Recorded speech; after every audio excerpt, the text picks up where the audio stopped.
take a sip of his water there, and then we'll get ready for a opening statement from Coach, and then we'll open it up to questions. So as always, guys, get your hands raised, and we'll get you in the queue. And with that, we'll get Coach started. So go ahead, Coach. Yeah, another good practice opportunity for us to go out there and continue to try to improve. We got a long way to go as a football team.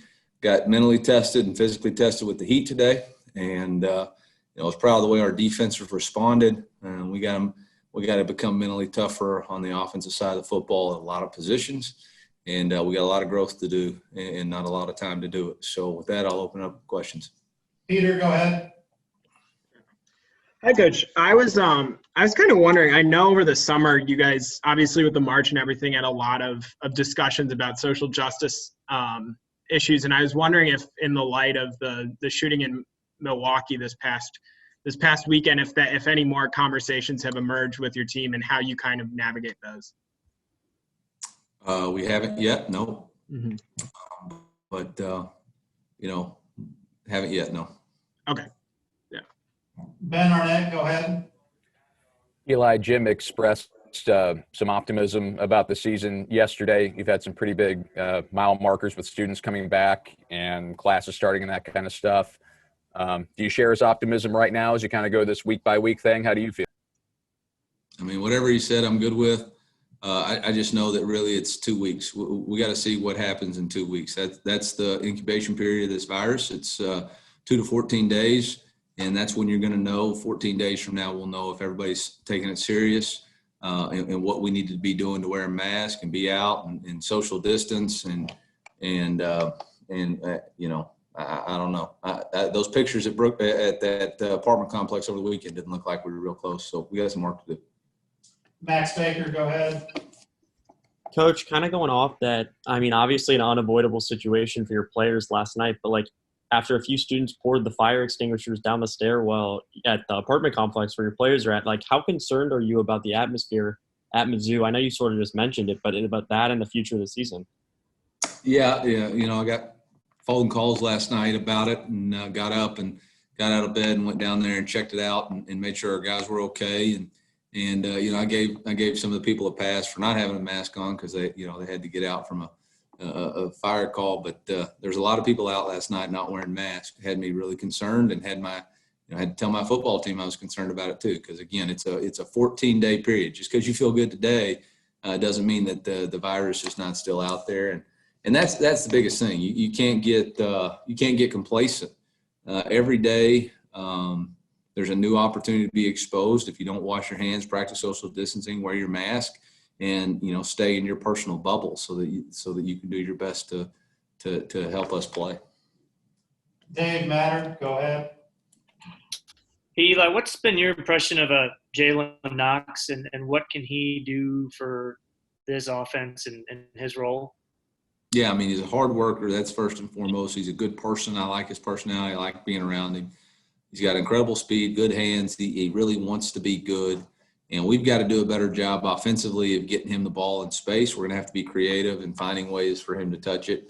And he's going to have to be somebody that touches the ball with Larry and Tyler and some other guys. Colin, go ahead. Hey, Coach, on the topic of wide receivers, I was wondering if you could shine any light into the background of Deontay Smith and him joining the program, I guess, walking on and just the progress he's made so far this offseason. Yeah, Deontay Smith's a walk-on that I believe ran track here, and we got some tape on him and was really impressed with his speed in high school, and he's done a nice job so far in fall camp, earned a number, scored a touchdown in the last scrimmage. So he continues to find his way up the depth chart with consistency. So we like him. Mitch, go ahead. Eli, I know you've talked a little bit about wanting receivers to be able to play kind of at multiple different spots. I'm curious, just why is that important? Why does that help an offense versus just having guys who are set in the slot or set outside? Yeah, it's just versatility. If you're set, if you're set left, right, or X and Z, then they can find you, put their best player on you, figure out how to bracket coverage you. If you're always moving around, playing multiple positions, then they're not going to be as easy to dictate a game plan around. Eric Blum, go ahead. Hey, Eli, I know you've said in the past that recruiting is, 365 days a year, 24 hours a day. With you guys not starting until the end of September and Missouri high schools that are playing starting on Friday and having some games, does that help you in your recruiting efforts to see more kids, or how does that affect recruiting at all? Well, we're in a dead period, so we can go out and see them, so it doesn't help us any other than being able to get their tape. It gives us more opportunity because in season you wouldn't have as much time to watch the tape. So we'll be able to take the Friday night tape. We've had several recruits that played last week that we took the tape and evaluated and felt good about. Gabe, go ahead. Eli, with the talk about giving everyone basically a free year, regardless of how many games they play, eligibility-wise. First of all, just as a coach, what's your opinion of that? And second, does it impact the way you might approach a season? As far as, there are no red shirts. I really don't have an opinion on it just because they didn't ask my opinion and it's already been mandated. So there's no reason to state an opinion other than to get in trouble on Twitter, which I prefer not to do. Done that plenty. No, I don't really approach the season any different. It is a free season with the opportunity, but, we've got seniors and juniors that want to put good tape out there so they can get their NFL evaluations. And we're trying to earn positions. It won't affect, obviously there's no such thing as a red shirt, but there is a travel squad. So you're still going to have to make the travel squad, and at home games we can only play 80 people. So, we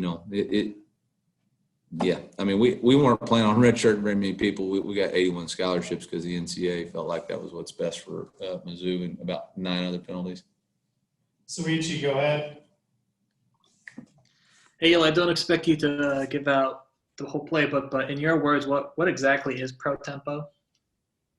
Yeah, it's pro style concepts, tempo based. We're going to play with rhythm, attack, and execute. And pro style concepts, tempo based means we'll be able to play as fast as we want to, as slow as we need to in order to affect the defense. Jack Sobel, go ahead. Hey, Coach, you've talked a lot about how much you value versatility on offense. Which guys have jumped out so far as people who can play all over the field? Well, Jalen Knox can play a lot of places. Tyler Beatty can play a lot of places. Our offensive lines had to be real versatile with all the different lineups that we've had just because of different situations that have occurred in the last 6 to 10, 12 days.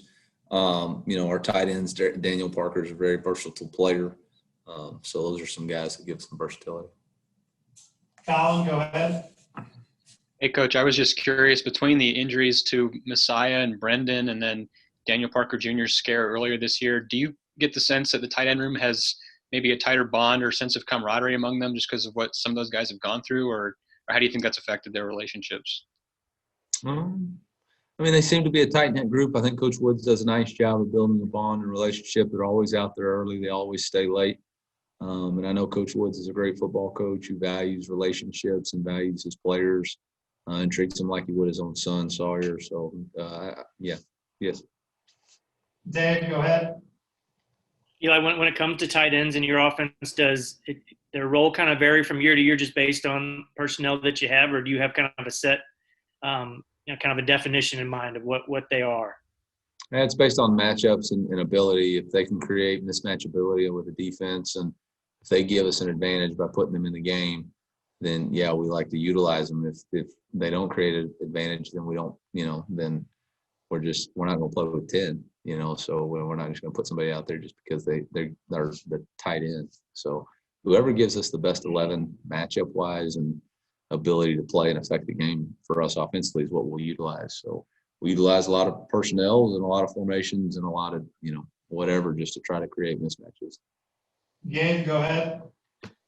I know they only got 3 practices in the spring, but in camp, have you been able to see a benefit for the kids who did get here early and were able to be around for a semester, even just, kind of feeling like they're more a part of the program or anything? Maybe they're, more entrenched and know what to expect from weights and stuff like that. But, they were here for about 8 weeks before COVID hit, and then it was back to being home. So, I haven't seen a lot of, other than knowing what kind of we practice the organization. Those 3 practices for spring were so long ago. I don't know. Jack Sobel, go ahead.